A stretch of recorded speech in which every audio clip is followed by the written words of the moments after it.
Hello and welcome to DCP SideQuest, episode number 65.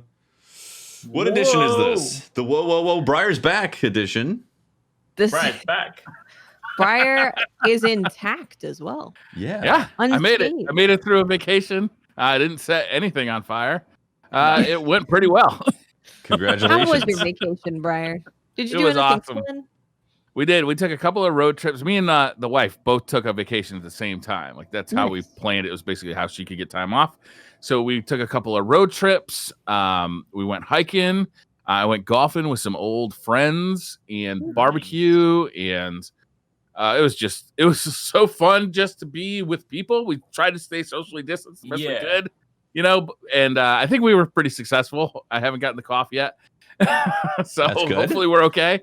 But man, it just felt good. I haven't been in this office really in like, came in here to pre-order my Xbox 4.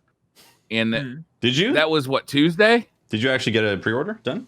I did. Yeah, I did get a pre-order. Congratulations. I didn't get it in the first wave. It was kind of like a second wave that hit.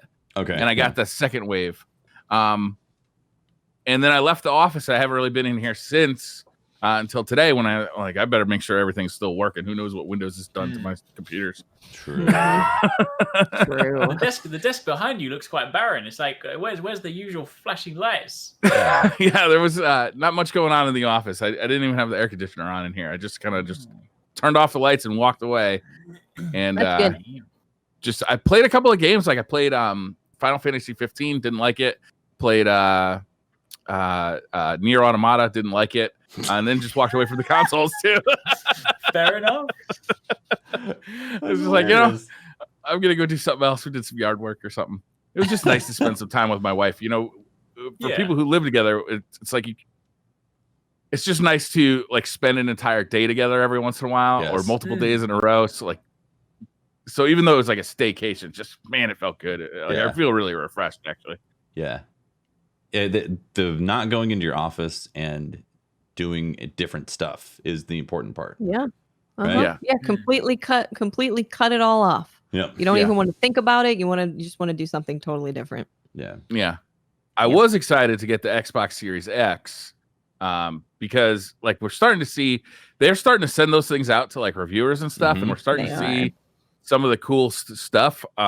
Like today, Digital Foundry did a video where they were showing some of the backward compatibility features and like how powerful these things are. So like they showed Monster Hunter World, for instance, running at the maximum resolution mode at 60 FPS, not locked at 60 FPS, but pretty good. You know, like between like 57 and 60 FPS most of the time. Okay. That's good. They showed a bunch of games that you know were struggling to hold 30 at like the max resolution.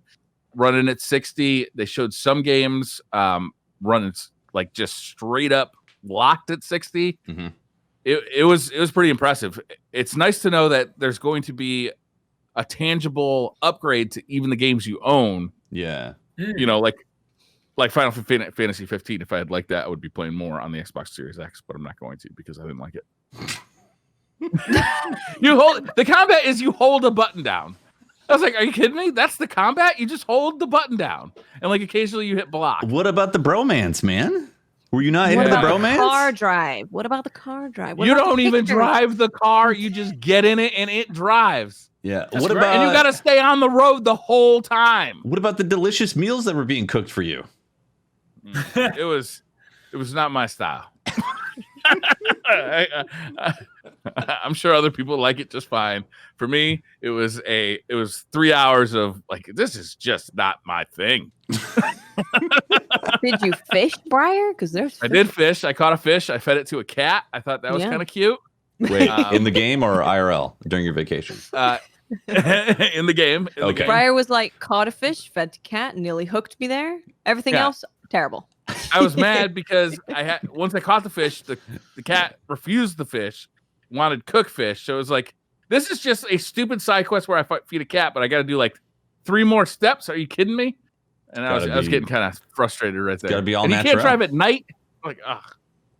Oh yeah, I forgot about that. You hold a button down to do the combat. You just hold the button. Great.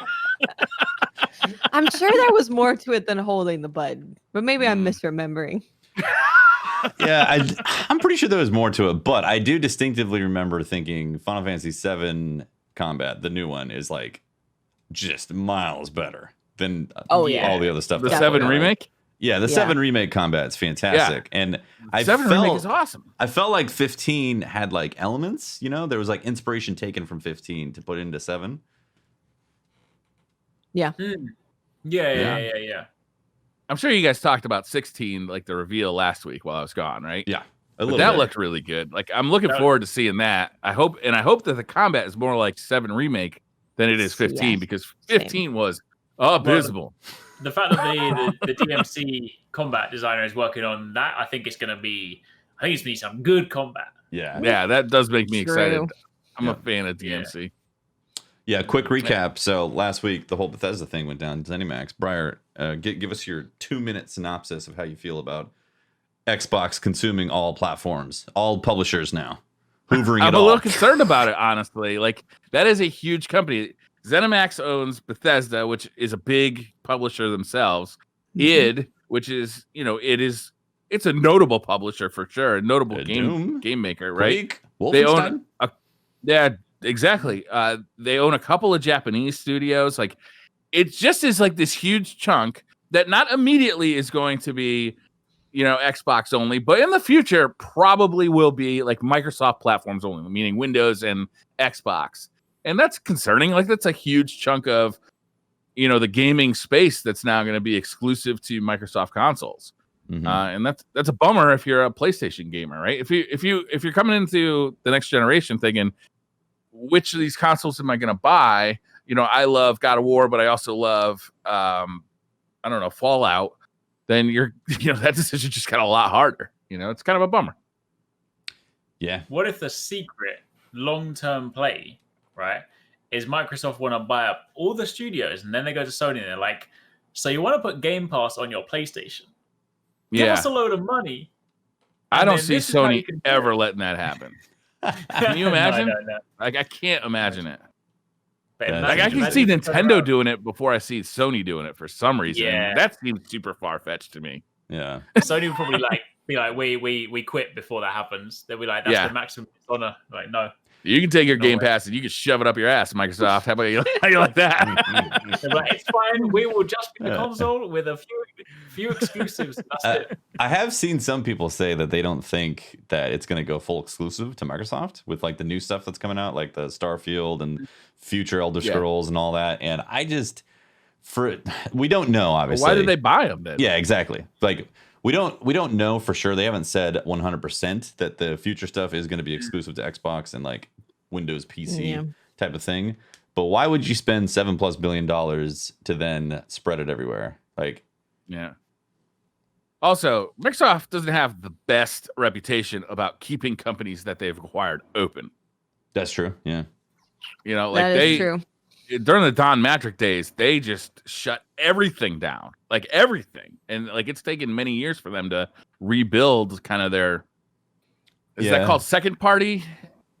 Yeah, I guess so. Yeah. Although then again, interestingly, when you think about it, I mean, okay, it is just one game, and obviously maybe that's because it was pre-existing on different platforms. But like when they acquired Mojang, right, and you have like Minecraft, they still they still happily have it run like on all different platforms. I wonder whether, because one of the, I mean, you're definitely right. It's like it would like, why would you spend that much all that money to then give it out elsewhere when you can force people to come to your platform? But I think one of the things that is increasingly evident with Microsoft is that although they're selling these consoles, they kind of don't care where you play their games. They're all about the service. Ultimately, at the end of the day, they're just like, play on PC, play on xCloud, play here, play there. Like, as long as it's a Microsoft platform.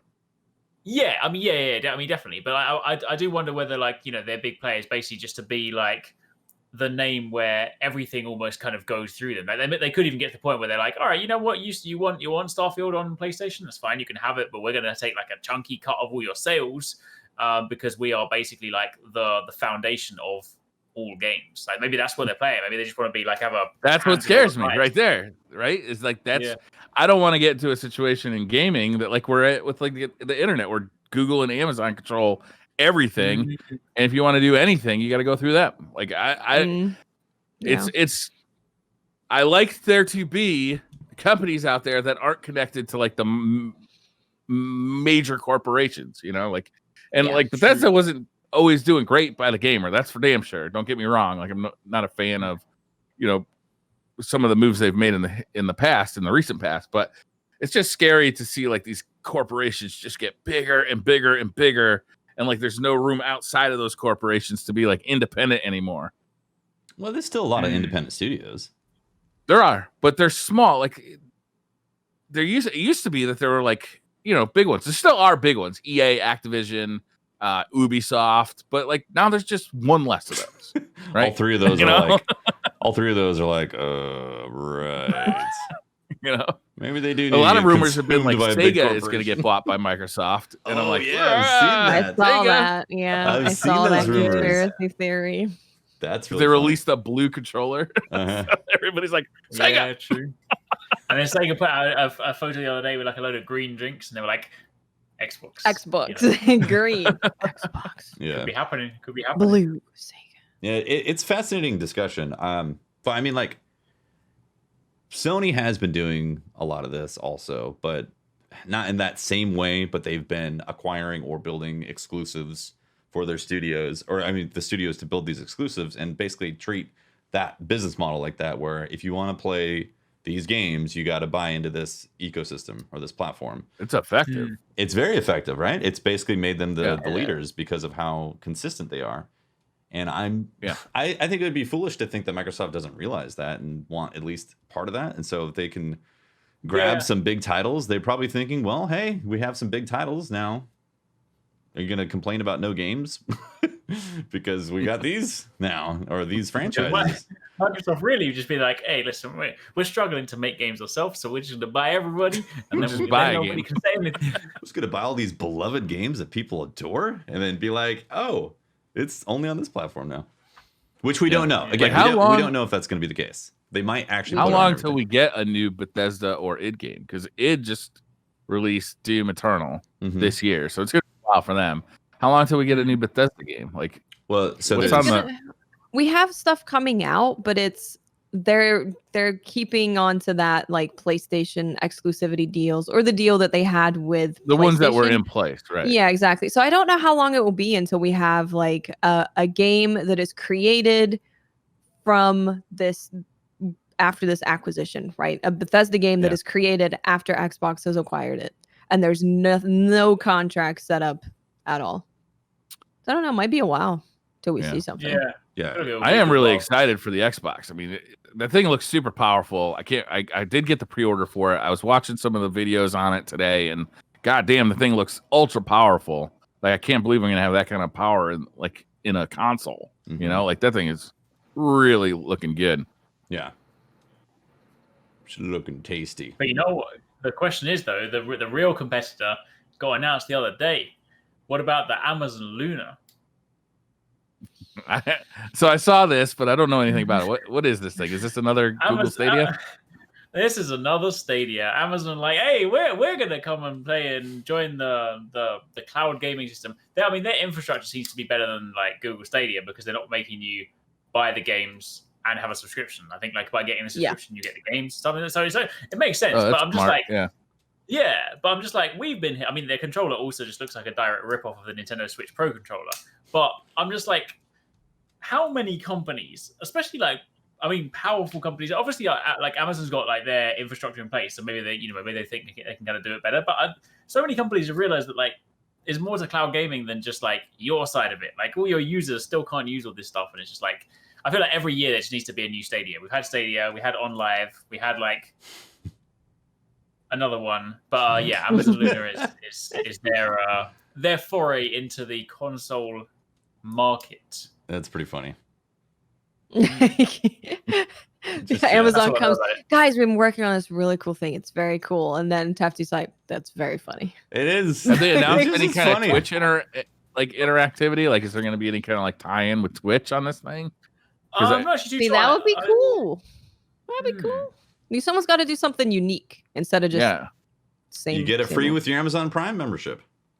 I could see a situation where like imagine this thing works really good, or at least as good as Google Stadia. Imagine this thing works pretty good. You're watching a Twitch stream. You're like, this game looks kind of cool. And you click on the button, and now you're playing it on your what's it called, Luna? That's a bad name. Yeah. That's not good. It will have Twitch integration. Here's a few top level points for you just to kind of fill in the gaps I didn't actually know about. So yeah, Twitch integration. They say that if you enjoy watching your favorite streamers play games, the streaming platform was included in Luna from the start. Having Twitch could also, it's kind of a speculative thing. Having Twitch could also be good news for. They haven't actually given the specifics, but there is supposed to be some kind of Twitch integration. Publishers like collaborations with game publishers and stuff. And then potential Apple workaround. Oh yeah, because Apple are always like getting in the way with some of these things as well. This is not very good data rundown. But yeah, basically, I think Apple's got an antitrust lawsuit coming their way pretty hot. I think that thing's in the works. We haven't talked. Did you guys talk about Epic at all last week?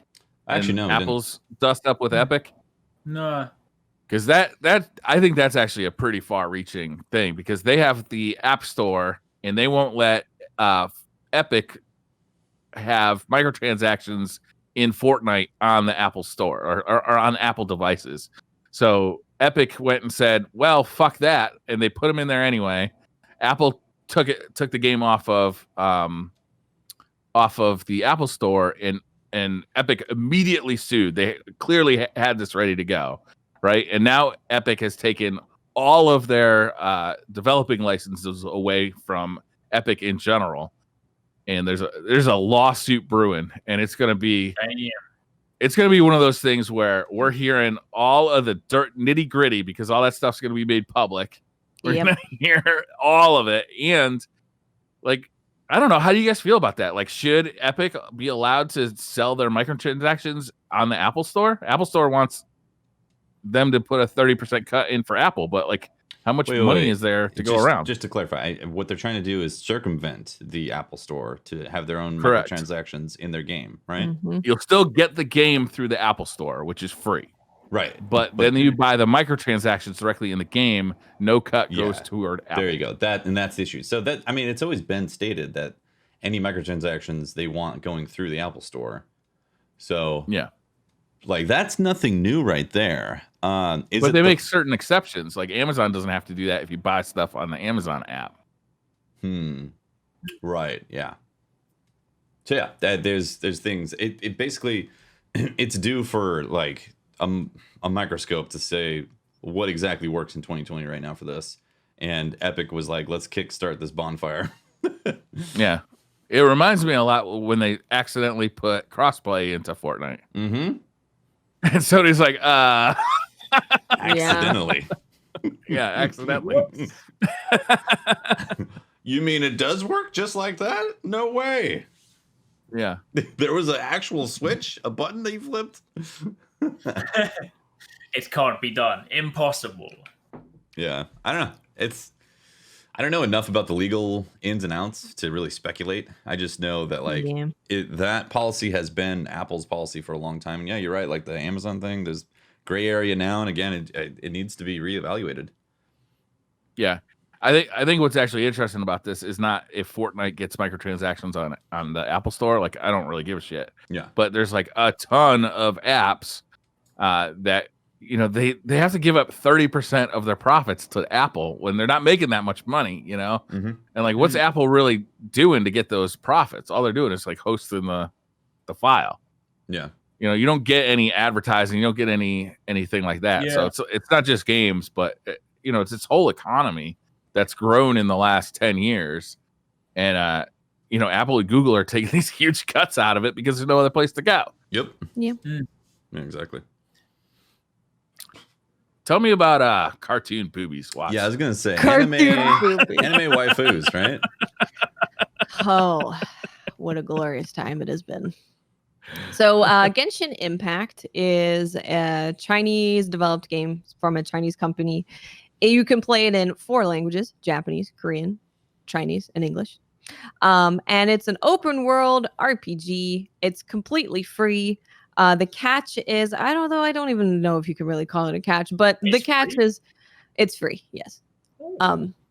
Is that there has a gacha element to it. So the way that gacha works is you essentially you can spend real money to roll basically loot boxes. Think of it as loot boxes. You buy 10 loot boxes and you get stuff from it. However, saying that, they give you a ton of stuff for free. So they had this whole thing where there was a pre-registration period where people would go on the website that say, yeah, I'm going to be playing Genshin Impact. And because it was over 10 million people pre-registered, there's which I know a lot of people pre-registered. They gave people free stuff because X amount of people pre-registered. So currently they give you 2 free ways to get the to spend the money on the loot boxes. 2 free rolls of that. So essentially you're getting 20 free items from that. Depending on your RNG, it could be amazing, it could be average, it could be okay. So there's that. The way that the game works is it's just people see it and they say it looks like Breath of the Wild. It definitely visually can look like Breath of the Wild, but everything else is very, very, very different. Combat is extremely different. I would say combat, in my opinion, is more interesting than Breath of the Wild. Just what because is you the have combat like? I mean, take that back. So there's a whole elemental system. So you have like electricity, what about the water, frozen, fire, earth, and they interact with each other. So say if something is frozen, you can set it on fire and it will melt it, and that's a whole interaction that's together. If something is in water, you can use electric and it will then chain electricity through all of the enemies. That's cool. So there's a whole elemental system. And then you also have 4 characters that you can pick to have in your party at any given time. So obviously you might want to have like electro and water and fire, and you might want to mix your elements. So you have the characters and you can switch between them whenever the hell you want to. And they all have like a basic attack, a charged attack, like a special attack, and then a super. So all of them have those different abilities. And there's healers, there's DPS, there's...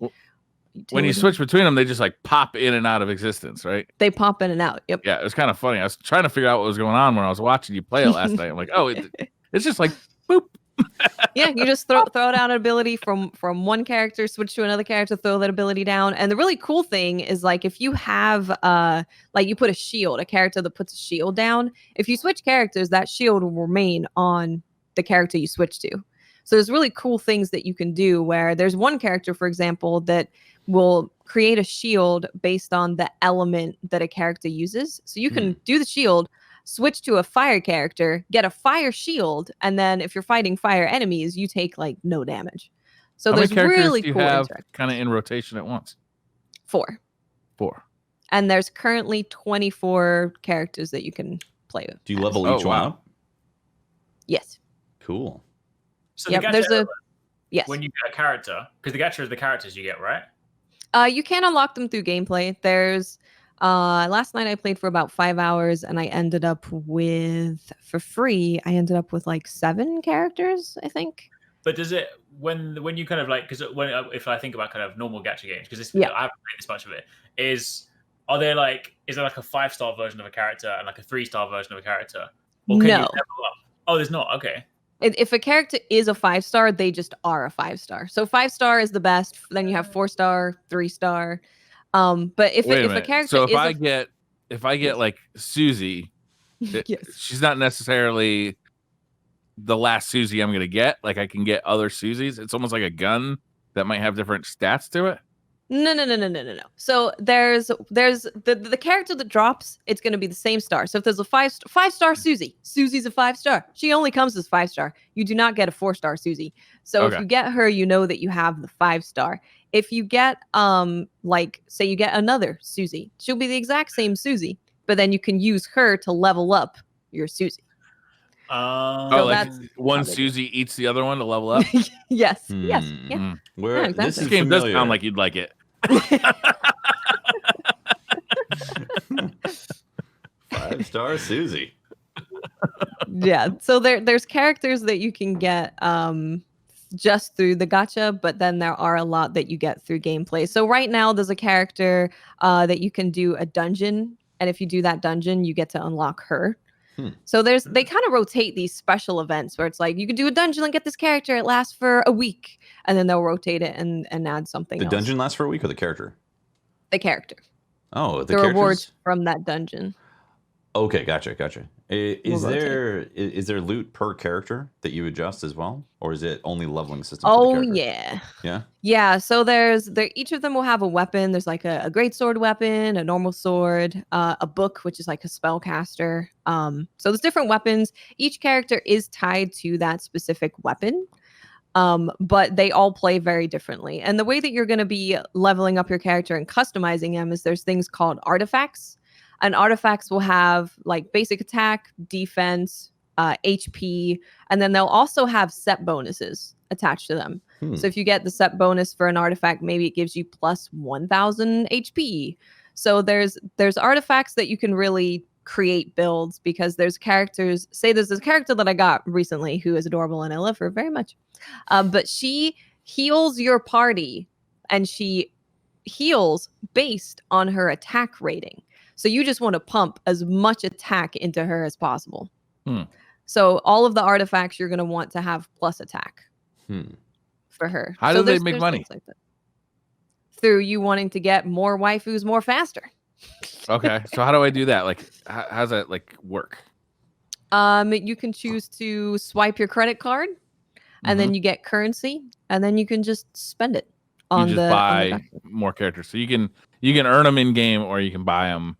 You can buy them through the gacha stuff. Yeah. Okay. Is it always a loot like RNG chance of getting something, or can you directly buy? It is an RNG. Yeah. So there's a shop that you can direct buy some stuff that rotates. But the main way you're going to be getting stuff is through spending money. So they're called wishes. You can either do one wish, which just gives you one item, or you can do 10 wishes. And if you do 10 wishes, you're normally guaranteed something that is 4-star or higher. So currently there's a beginner thing that you can do where if you do 10 wishes, you are guaranteed a character. Like 100% you're guaranteed to get this character. So they have a bunch of offers like that where it's you do 10 wishes, you're guaranteed to get a good drop, or you do 10 and you're guaranteed to get the specific character. So there are ways that you can kind of just wait to spend your money if you want to spend money, but you want to be a little bit more frugal and optimal about it. You can wait for the thing where you're like, "Oh, that's got the character I want." If I do 10, I'm guaranteed to get it. Is this going to be a live service game, or is it like a story like that you play through and you put down? It is a live service game because they've said that they're going to be adding new areas. So currently there's like 2 areas of this map, like 2, what would you call them? Countries, I guess, almost. And they said that they're going to be adding more of those, and they're going to be adding more characters. So it's maybe not as live servicey as we'd think of with Destiny, but they're definitely going to be adding to it. There's a story that you can do, and then you can also co-op with up to 4 people. Cool. It's really good. The systems are really deep. Upgrading all of the characters is really cool, and you get new abilities unlocked as you level them up, and you can also individually upgrade all of your artifacts and all of your weapons and your characters. So there's a lot to work on. What platforms is it on? It is on iOS, Android, PS4, and PC. Okay. Full crossplay. The Switch version is delayed. Crossplay. That's nice. Switch is delayed. It is. It is going to be on Switch eventually, but it is delayed. No Xbox. That's weird. No Xbox at all. Nope. It's all right. Microsoft will buy them soon.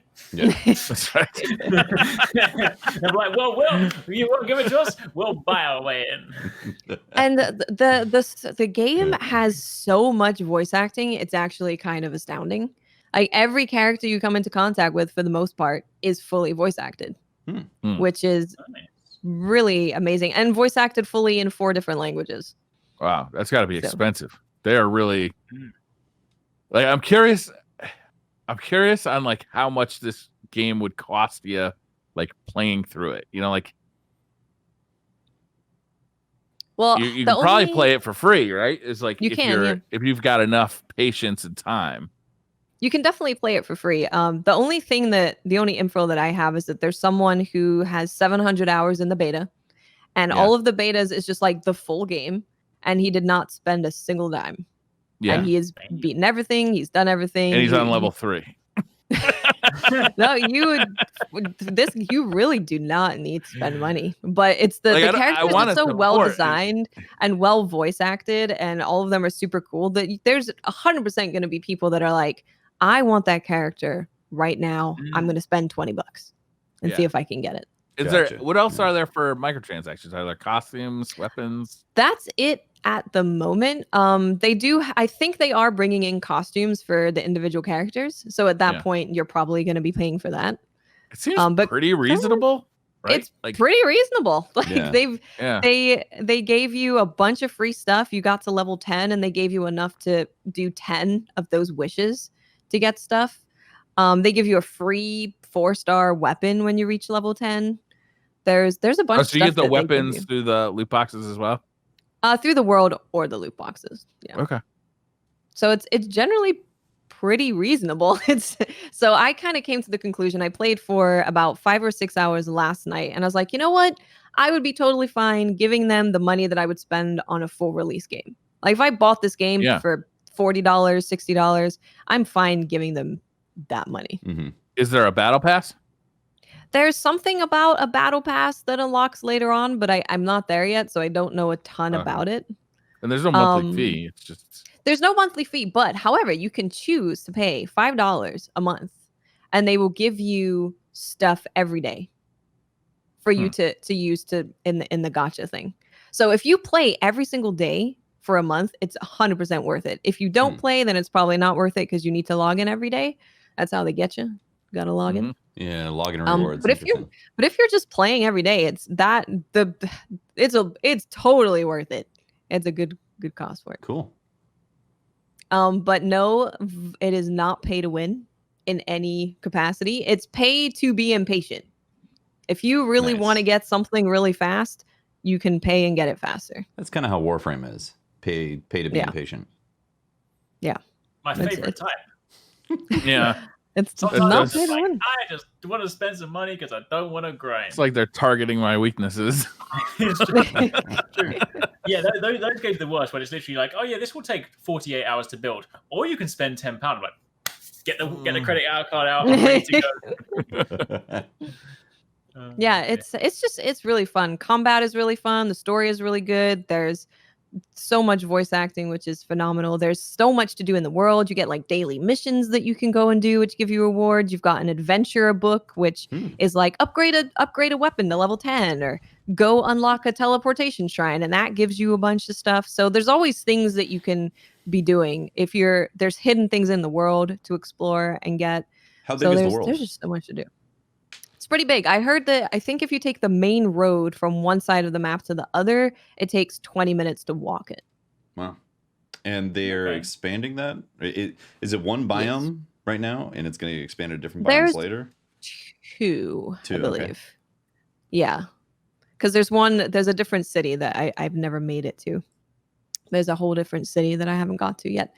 But yeah, they're going to be expanding it. They've talked about that they want to expand it. If they just keep adding stuff to the game, people are going to spend money for the brand new character that comes out. If you had a costume, people are going to pay money for the costumes. Yeah.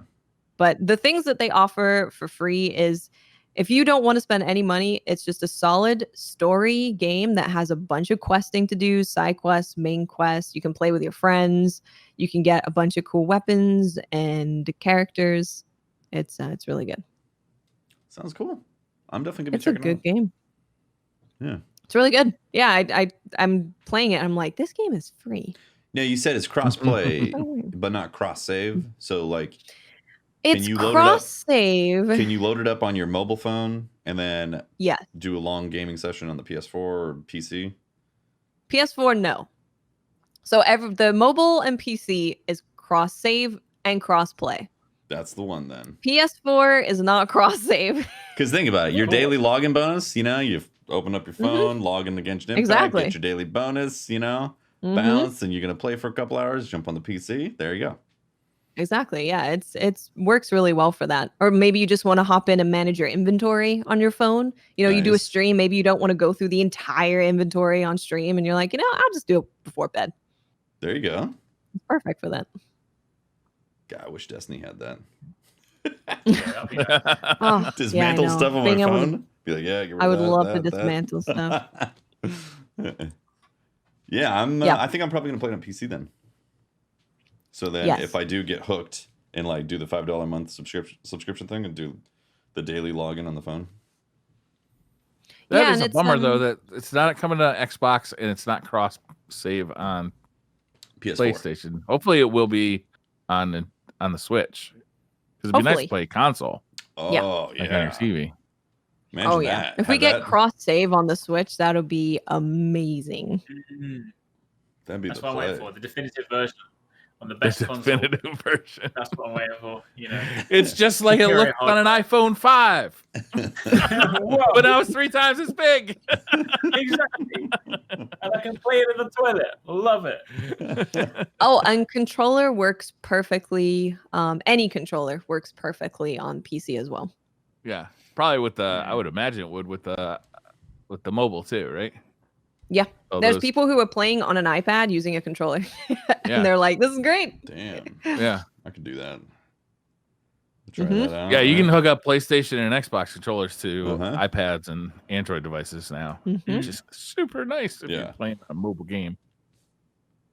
Cool. Yeah, check it out. It's free. Currently, I think the download's going pretty slow because so it was preload which opened up on Thursday, Friday.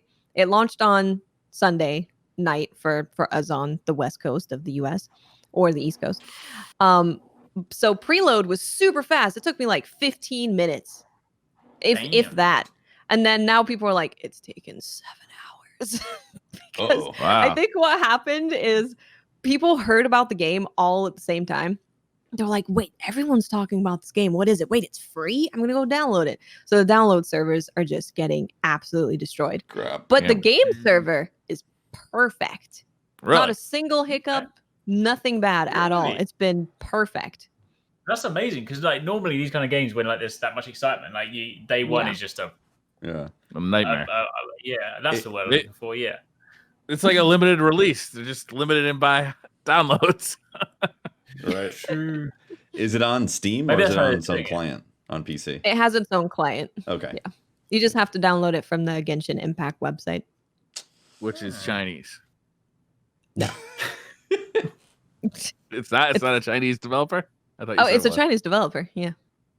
I thought you meant is the website in Chinese? Yes, it's only in Chinese. You have to Only- navigate through Chinese. You That have to is be the first fluent box. in Use Mandarin. Google Translate. Yeah, it's a Chinese. What developer. else? What else we playing? That's it. I'm playing Oh, this for the rest of my life. Hades, That's it? yeah. 80s. This is the I'm new not Giant paying- Impact game or Giant. Wait, Supermassive. Supergiant. Supergiant. Yeah.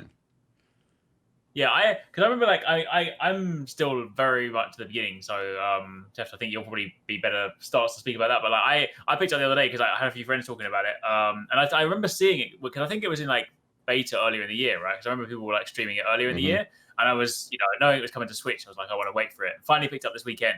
I've only done a few like half runs so far, so I'm pretty new to it. But already, just the gameplay loop has got me the same way that Dead Cells is. It's literally like for anyone that hasn't played it, very similar, formula in that you kind of you're the second you die, it's just like I'm straight back in. So Yep. yeah, I've been really enjoying it. Yeah, it's done in such a brilliant way because you're the son of Hades, Zagreus. I guess I don't know how much of that mythology is actually real mythology, but the premise is you're in hell or the underworld, and you're trying to get out of it. And so it sets up this gameplay loop that every time you die, you're being brought back to the underworld, and your father Hades is like, would you quit being a twerp? Like you got work to do down here. These souls need to be, cataloged, filed, shuffled, all these things. And so it a creates lot this, of accounting in hell, apparently. yeah, he's always like writing documents and like doing paperwork and stuff when you see him down there. It's really brilliant. Like they set it up in a way where the story really makes sense for a roguelite game. And you get to see all the you get enhancements from all these gods, like God Ares and Athena, and like all this mythology is baked into there, and they all have these abilities that enhance whatever weapon you're using at the time, or whatever perks, or like your dash, your special, your the shot. I forget what it's called. There's like you got your regular attack, your special attack. Yeah, what was it? Cast ability, right? Cast, that's what it is. I don't know why I can't keep forgetting that. The cast ability, and like it just keeps on growing and getting more complex in such a way that is extremely satisfying. And Dead Cells is a 2D platformer and done really well. And one of the things that Dead Cells does well is the combat. The combat feels very satisfying in that. Same exact thing with Hades, only it's a isometric, I guess it's called isometric top down. Yeah, isometric top down type of setup, and the combat is just as satisfying as Dead Cells. Like it is extremely fluid. Like clicking to perform actions like Diablo, or is it more like a dual stick shooter? How's it work? It's more like Dead Cells. Or like Dead Cells, but like you hit. There's like these combos. How do you move in 3 dimensions? Like with the left stick. So do you just aim in the direction that you're pointing? Yeah, like that you're moving. Yeah, it's not like a dual stick. There's a bit of an intelligence system. Like if you're actually shooting, like if you have a bow and you're shooting, it kind of understands where you're pointing. You know, so there's some intelligence right there. And when you're executing combos, it knows that you're kind of going to where the character is next to you and all that. So there's those elements baked into it. But yeah, it's done extremely well. The art, music, voice acting, and the concept behind it is all very satisfying. And I guess it was in early access for the better part of the year. And it just came out of early access about a week ago or so, like the 17th or 18th of September. And I highly recommend it. It is definitely worth it. It's a fantastic game. It looks, sounds, visual, everything. It's great. Really enjoy it. It looks very cool. Like it looks gorgeous, but it also looks like fast and action packed and and it just is a perfect game to pick up like right now as well because you know, I mean, again, I haven't done a complete run, but like if you do it, like it's you know, it can be like 20-30 minutes. But then even if you're doing like this, just the short runs, in the exact same way as like Dead Cells, because there's kind of that mix of, you know, obviously you lose the stuff that you earn that time, but there's some kind of like lingering progression. There are some things that, you know, things you can spend points in that do persist. So, you know, you never feel like you've been cheated. Like the second you're dead, you're like, all right, let me just sneak in one more run. And it's genuinely that same Dead Cells feeling, like just one more run, I can do it. Yeah. They've done it so well. And like the game keeps opening up more and more. Like the first time you meet a boss, you know, there's like this introduction and this exchange that happens.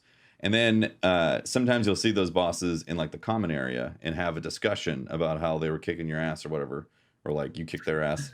And then you see them again in another run and they'll have like variations happen to them and the conversation will change as well. And I've done like, I think 10 runs or something, or maybe not 10 runs. I'm getting close to 10 runs. And every time there is changes to these bosses and like the dialogue has been different. And I've been like, how does this keep happening? And like, yeah, it's really cool. Yeah, it's really surprising.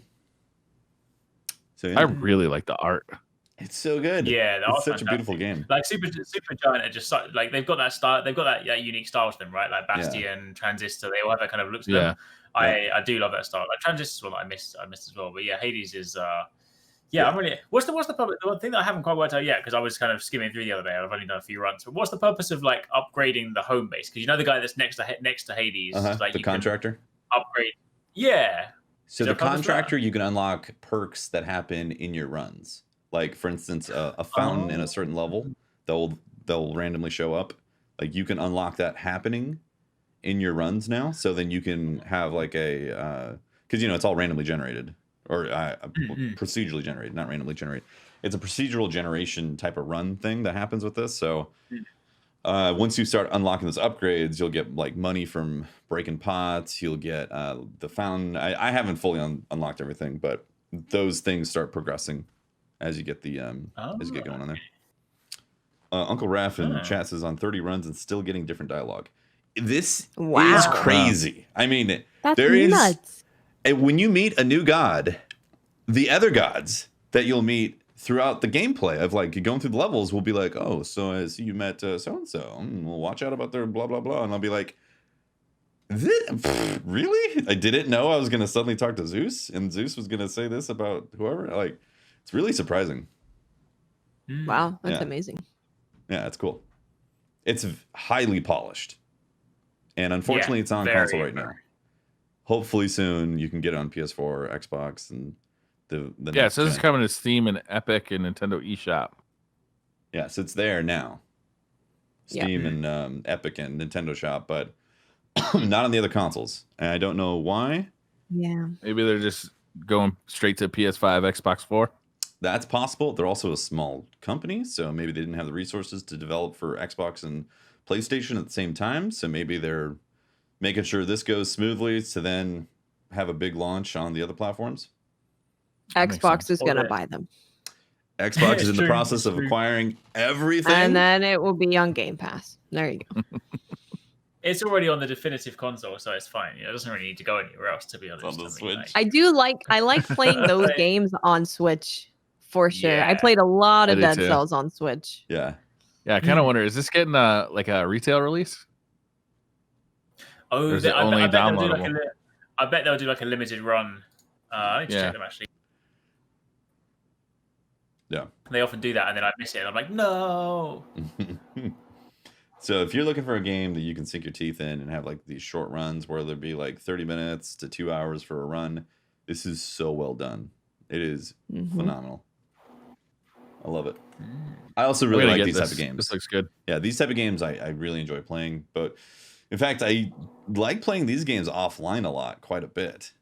Just because it's that type of thing where you can engage with it for like an hour and feel like you got some progress, but also had the meat of the game happen. So no current plans for a physical release. So it'll probably come. They're just not talking about it.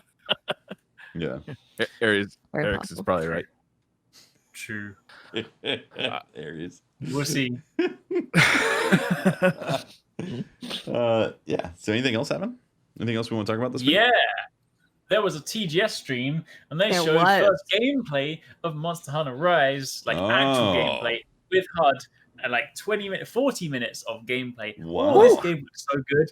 Whew. 40 minutes. Yeah, 2 demos back to back. Because obviously, like, we'd seen the trailers, which obviously all looks super hype. We've seen all the new stuff, like the Wirebug, the monsters, the stuff. But to actually see it in motion, it genuinely looks like... I mean, they do this every time a new Monster Hunter game comes out. And obviously, I'm slightly biased because I'm a huge Monster Hunter fan. But the direction this is going, this could well be my favorite Monster Hunter game, like, ever. Because you see the combat stuff, and the combat looks like it's taken the base that is world, which I think is fantastic because the older Monster Hunter games, I've been playing Monster Hunter for years, but at the same time, I appreciate older Monster Hunter is hard to get into. Like you go, but like if somebody discovers world, and I'm like, oh, go and play Generations. It's like, it's not a great experience if you just know world because it's clunky and it's old. Like it's still fantastic, but it's just a hard thing to sell. This looks like it's taken the best bits of world, like the kind of, all the quality of life things they introduced, like the fluidity of movement and all that stuff like that, but taking some of the craziness of like the older Monster Hunters with like the vibrancy and the over the top nature, plus the fact that this team that works on has worked on some of the things like Generations, so they do like the off the wall stuff, and you just combine them both into this like incredible mixture, which just looks so cool. I mean, just like the whole Wirebug thing they introduced with the grappling hook, like it literally gives you freedom of movement that we've never had in Monster Hunter. Like Monster Hunter has never had a jump button, for example. Like you can leap off a ledge, but that's the extent of it. But now with the Wirebug, you can literally anywhere just Spider-Man up into the sky, start swinging through. You can climb pretty much any surface again, because in Monster Hunter in the past, you've only been able to climb like predetermined walls, but now it's like, see this cliff, climb it. Like run wherever you want, do whatever you want. It's literally that's gonna be fun during Hunter. Combat too. You like, jump onto a cliff and then jump off the cliff onto the monster's back. Like that seems really fun. Exactly, and there's so many moves that are actually tied to the Wirebug. So you can swing up into the sky, jump out, start drawing your greatsword into like a charge attack. You can do things like you throw the Wirebug out in front of the monster, and it becomes like a tripwire, which allows you to do like a counter move. So like it hits it, and then suddenly you go and do like a flashing move. There's like so many things, and obviously there's so much more we still got to see. But just that like fluidity of like movement and stuff, it looks really, and I mean, okay, I know a lot of people that sort of they'll see it and they'll be like, oh, you look at this alongside World, obviously it's on the Switch, it's not as visually impressive and stuff, but for a Switch game it's looking really nice. Like it looks really nice. It does look nice. Yeah, and they've also chosen, like, they always kind of do this simple thing. I never understand why they do it in Monster Hunter. I would swear, like in most Monster Hunter games, they always show like the foresty style map to begin with, which it still looks nice, and the map is huge for like the handheld game. They're keeping the seamless nature of world, so there's no loading zones between areas. You just roam around. But they always seem to show things off in the forest area, which often looks quite drab, and it's like trees and just like muddy colors and stuff. But then Monster Hunter's always full of places like tundras and volcanoes and other vibrant areas, and it's just like I don't know why they decide. I don't know why so many companies like to demonstrate things in like beige and green areas. Yeah. But yeah, honestly, it looks fantastic. That beige and green was especially bad in like the PS2 era, where like every game looked brown. It was like the war color palette. Yeah, the Call of Duties. Yeah. That's great. Yeah. So yeah, it's gonna be exciting. It's gonna be very, very exciting. So obviously we've got that, and then this week for Monster Hunter we have Fatalis, the final title update for Monster Hunter Iceborne. Right. So the big black dragon himself is here to burn people to cinders. Let's say you haven't played Monster Hunter World or Iceborne in a while. Say like 6 months. How behind? Just for instance, just throwing a number out there. It's like 6 months. How behind would you be? Yeah, for this friend hasn't played like say 6 months, and they're thinking about the new dragon, Fatalis. How behind would they be? Quite behind. However, you only need to have completed the campaign and just encountered Alatreon. Not defeated Alatreon, but like encountered it to the point where like you go through the quest where they're like, oh, Alatreon's here, you need to go and see it and kind of thing. But you don't actually have to have defeated it. So in terms of being that far behind, the main thing is obviously you'll need to make sure that like your gear is up to scratch, because these endgame monsters hit like a truck. Like you walk in with like half upgraded gear, you will just be dead. Yeah. But in terms of actual progress, you don't need to go through and be like, all right, I've got to do Safi, I've got to do this, I've got to do. For all intents and purposes, skip most of it. I think you literally just have like a purple quest for like kicking off Alatreon, and then you can just dive in. Okay. So you should be all right. You could definitely jump in. Cool. Yeah. And Tufty's done. You did Safi Jiva, right? Yeah. I farmed up a full set. Oh yeah. Oh, then you're fine. And yeah. Just upgrade that, and then you're laughing. I mean, it's already upgraded, baby. It's got all the trimmings. Then you're ready to go. Then you literally just need to log in, go in the old Alatreon thing, and then you get a little quest. I mean, my friend. To go. My friend's all fully upgraded. I've obviously been upgraded. I've been upgraded and playing consistently. Course. Yeah. Clearly. Every day. Yeah. Yeah. My login bonus. Yeah. Login bonus. Come on now. Daily potions. Monster Hunter World on the iOS. Be able to get that login bonus and then jump on the PS4. I'm telling you. Imagine that. Yeah. What was the deal? I saw during the Nintendo thing that too. They announced, was it Monster Hunter Story 2? Oh yeah. So Story. Did you guys talk about that last week?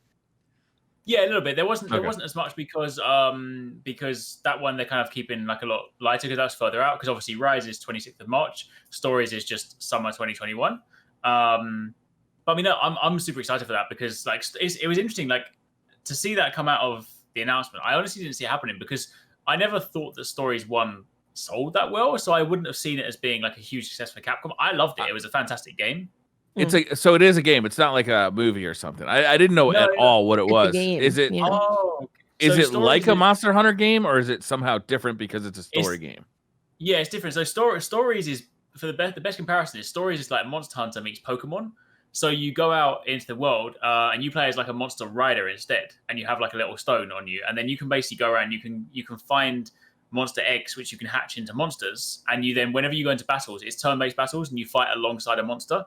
Okay. So it would be like, so it's more like an RPG as well?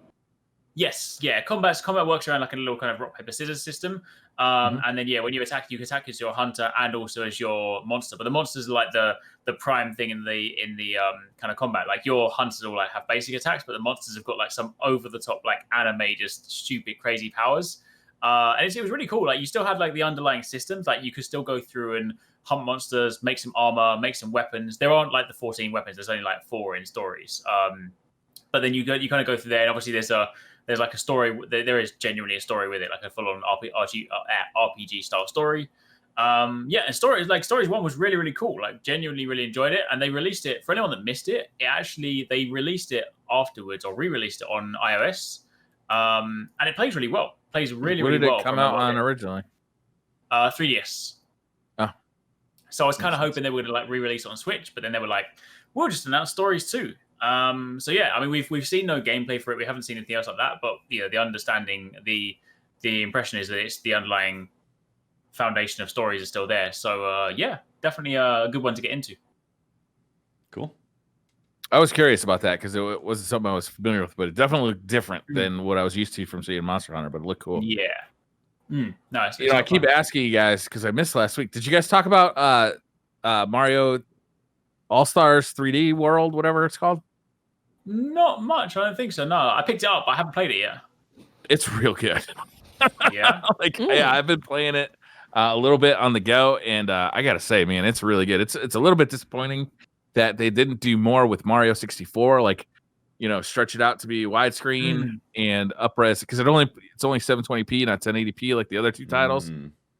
But it's kind of okay by me because it still plays really good, and it's nice to see it at 720p.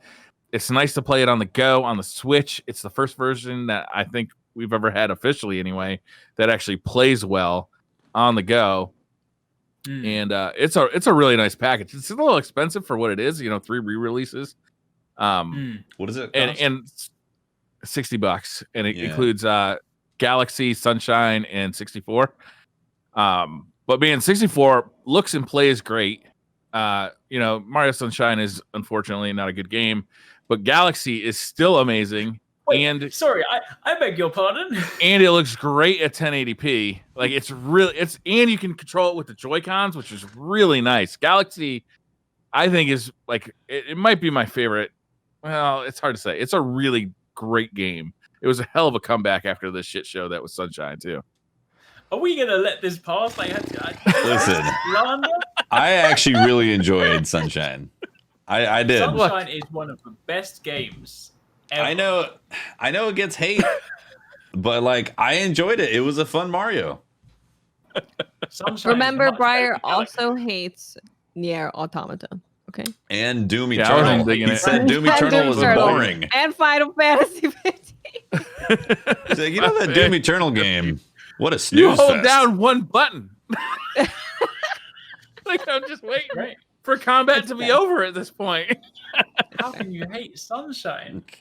He just hates all of Sunshine. Sunshine, period. It's funny because it's I don't really hate Sunshine. I just like getting a rise out of people. Okay. The thing is, it's confused me because there's a couple of people that genuinely, in the same way that whenever the Zelda discussion comes up, some people genuinely hate Skyward Sword, and I'm just like, what do you not like? Do you not like fun? Do you not like Skyward Sword? I do hate like the first 6 hours of tutorials.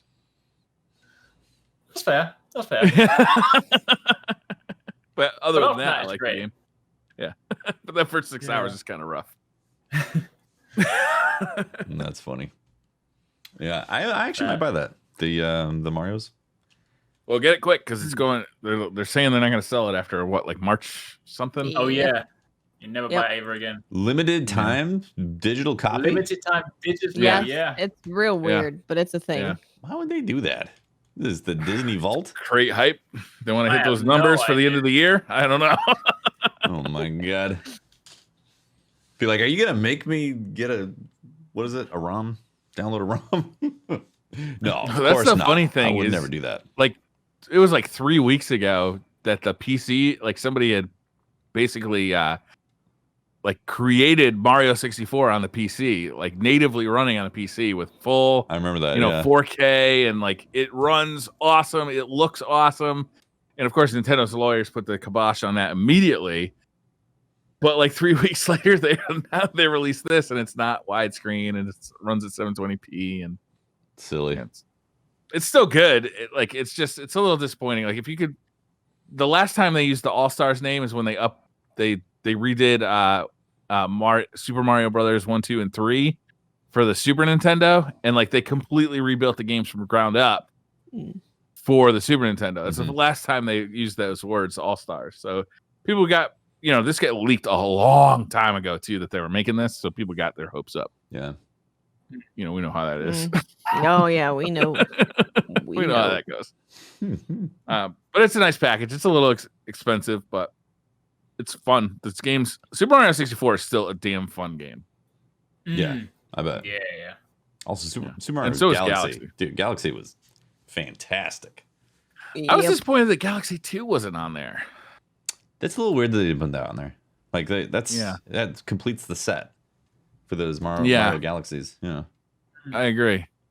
I don't know if they'll ever do like a second version of this that'll like have 3D World and Galaxy and maybe Odyssey later. And throw in Donkey Kong 64.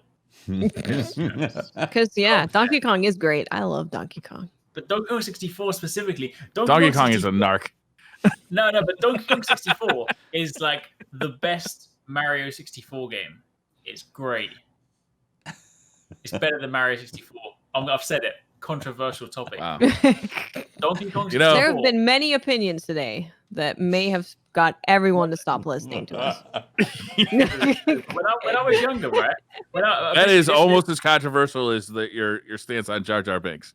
No, maybe. The thing is, when I was younger, I was a simple kid, but I was like, you know what, Mario 64. But then I was like, Donkey Kong 64 is like Mario 64 with apes, and I like monkeys. So I was like, this is great. And then you have multiple characters, so they gave me everything I liked about 64, but with different playable apes. What was not to like? It was fantastic, and it had a cool rap. Every time you got banana, it was like, ooh, banana. I mean, it doesn't go, ooh, gold star. It's just like, yaha. You know, so like, I'm sorry, but ooh, banana. Donkey Kong 64 is the best. The greatest. It's the best. There you go. All right. Greatest of all time. I think that's SideQuest, guys. I think that is SideQuest, everybody. We nailed it. It is. It's good to be back. I missed you guys. Yeah, welcome back, man. It was fun. Great episode. We're incomplete without Briar Rabbit. There you go. We're full, but incomplete. Very full.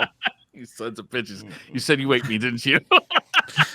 You should check out. You don't need to watch last week's DCP, but maybe just like take a little look. A little screenshot, just Oh god. see a frame. Take a little. It's like a picture of a turkey or something on a spit. You have to find out for yourself. Who knows? Yeah. I might be better not knowing. All right. Well, thank you very much for watching and listening and hanging out. That has been SideQuest episode number 65. Yes. And it is complete. Yeah. Shout out to our Patreons for supporting the shows. Thank you very much, guys. And shout out to our Twitch subs also supporting the shows. And shout out to everyone hanging out, watching, listening, all that stuff. If you want to find more of me, you can talk to me at Teft on Twitter and catch my streams twitch.tv/TeftyTeft. I'll go. I am Miss 5000 Watts. You can find me on Twitter, Twitch, and YouTube. Just look for Miss 5000 Watts. And you can find me over on Twitter and YouTube at Arix. Talking about Monster Hunter. More excitement. Yeah. I'm Briar Rabbit. You can find me on the Retro Slot tomorrow night talking about old video games. And we're doing that with Jay Sniperton. The first episode went up. It was really popular. People really liked it. We're looking forward to doing episode 2. We'll be talking about Ninja Gaiden. Ooh. Yes. I want to see that one. I Yes. love Ninja Gaiden. Yeah, that's a good When's one. the Donkey Kong 64 episode? Yeah. Still mulling that one over. We got to find somebody who's willing to play it. Before we can... Wow. I mean, that must be easy. They must be lining up. Everybody lining up for that one, All right. Thanks for watching. We will see you next week for another episode, and tune in for Retro Slot episode number 2 tomorrow. Yeah. Bye, guys. Thank you, everybody. Bye. Bye.